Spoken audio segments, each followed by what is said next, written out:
കേരളത്തിന്റെ ദുരവസ്ഥയെ കാണിക്കുന്ന ഏറ്റവും പുതിയൊരു വാർത്തയാണ് ഇപ്പോൾ എറണാകുളം അങ്കമാലിയിൽ നിന്ന് നമുക്ക് ലഭിക്കുന്നത്. അന്യായമായ രീതിയിൽ ഇറക്കുകൂലി ചോദിച്ചതിനെ തുടർന്നുണ്ടായ ഒരു ദൃശ്യമാണ് നമുക്കിപ്പോൾ ലഭിച്ചിരിക്കുന്നത്.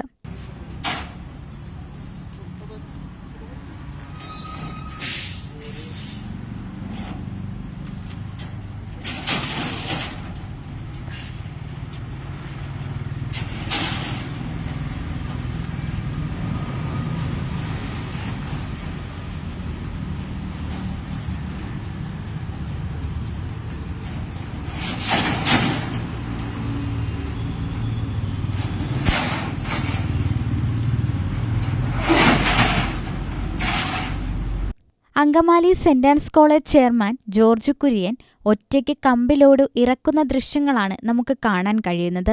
ചുമട്ടുതൊഴിലാളികൾ അന്യായമായ രീതിയിൽ വാഹനത്തിൽ നിന്ന് ലോഡ് ഇറക്കാൻ പണം ആവശ്യപ്പെടുകയായിരുന്നു. എന്നാൽ അത് അനാവശ്യമായതിനാലും സെന്റ് ആൻസ് കോളേജ് ചെയർമാൻ കൂടിയായ ജോർജ് സ്വയം ലോഡ് ഇറക്കുകയും ചെയ്തു.